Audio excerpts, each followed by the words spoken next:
In the frozen Montana wilderness of 1897, the Crawford family seemed like any other settlers, poor, desperate, but determined to survive. Yet behind their struggle was a truth darker than the snowbound nights that swallowed their cabin. Food disappeared without reason. Neighbors vanished without explanation. And whispers spread that the Crawfords were hiding a secret so disturbing, no one dared speak it aloud. Was it a curse? A crime? Or something far more sinister? Rooted in a hatred America refused to confront? By the end of winter, only fragments of their story remained. And the question still echoes today. What really happened to the Crawford family? The Crawfords were outsiders from the very start. A mixed-race family in 1897 Montana. They carried the weight of prejudice wherever they went. Thomas Crawford, a black man who once labored on Southern railroads, had married Clara, a white woman fleeing her own troubled family.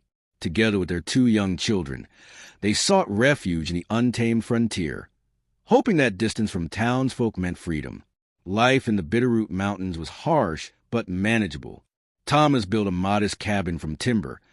Clara grew vegetables in the short summers, and the children roamed the snowy fields with a joy their parents rarely shared. But survival in Montana wasn't just about battling the cold. It was about battling suspicion. The Crawfords rarely received visitors. When Thomas traveled to town for supplies, whispers followed him. Some shopkeepers refused to serve him. Others sold him goods at double the price. Their cabin soon became a symbol of unease, a reminder of change in a land that did not want it. As the winter of 1897 set in, heavier than anyone could remember, something began to shift. Livestock belonging to neighboring families went missing. A trapper disappeared along the ridgeline. And in hushed tones at church, townsfolk said the same thing. The Crawfords were cursed. What began as cruel gossip would soon ignite into something far more dangerous. Snow blanketed Montana that year in endless waves, sealing families into their cabins. Hunger gnawed at bellies and patience thinned. For the Crawfords, the isolation grew unbearable. Food stores dwindled faster than they expected, and Clara's health weakened as the cold sank into her lungs. Thomas made desperate trips into town, but the reception grew more hostile with each visit. One merchant muttered that his kind had no place there. Another refused to sell him flour, claiming he had already taken too much. Word spread that Thomas was stealing. When a neighbor's goat vanished, blame fell squarely on the Crawfords. Children whispered that they saw shadows moving near the Crawford cabin at night. No proof was ever offered, but in an age when prejudice spoke louder than evidence, proof was never needed. Inside the cabin, Clara tried to shield the children from the rising tension. She told them stories by the fire, but her cough worsened and the cold seeped through the walls no matter how much would Thomas cut. One evening, a stone crashed through their window, wrapped in a note scrawled with one word: leave. But leaving was impossible. The blizzard sealed the mountain passes, trapping them. The family was surrounded not only by snow, but by hostility. Then came the night screams echoed through the valley. A search party found the body of a local trapper days later, frozen, mauled, his provisions missing. Fear ignited into fury.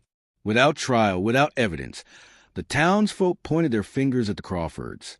As a mob gathered, Thomas fortified the cabin, boarding windows and preparing to defend his family. The children cried as voices outside chanted threats. Clara begged for calm, but deep down, she knew what was coming. In the frozen silence of Montana, justice was not measured by truth. It was measured by skin, by fear, and by hate. On a bitter March night, the mob came. Torches lit the snowdrifts like fire against ice. They surrounded the Crawford cabin, shouting demands: confess, leave, or burn. Thomas stood at the door with a rifle, trembling not from cold, but from a knowledge that no matter his choice, the end had already been written. Clara clutched the children, whispering promises she could not keep. The cabin walls shook as men rammed the door.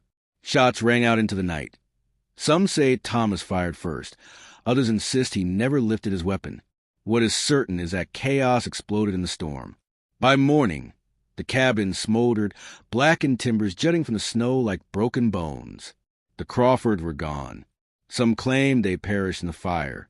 Others whispered they escaped into the mountains. never to be seen again. But rumors lingered.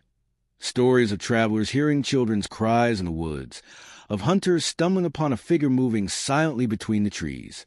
The line between truth and legend blurred, leaving only a haunting mystery. One thing remained undeniable.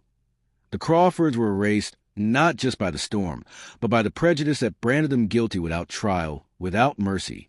In the aftermath, Montana townsfolk spoke of the Crawford family only in whispers. Their story became a cautionary tale twisted into myth, a family curse, a cabin haunted, a mystery unsolved. But stripped of superstition, the truth was simple and devastating. Racism condemned them long before the snow fell. The Crawfords had come seeking peace, but peace was denied to them at every turn. Their mixed-race identity made them targets. Their isolation made them vulnerable, and the fear of neighbors ensured they had no chance of survival. Whether they died in that fire or vanished into the mountains, the outcome was the same. Their voices were silenced, and their humanity was buried beneath legend. Yet their story lives on, not as a ghost tale, but as a mirror. It forces us to ask why survival for some must always mean suspicion for others. Why prejudice, once unleashed, can twist hunger into hatred and neighbors into executioners. In 1897, the Crawfords were abandoned by justice. Today, their story demands that we do not abandon the truth. For as long as their fate remains a mystery, one question lingers. How many more families, across time, have been erased not by circumstance, but by the cruelty of society that refused to see them as equal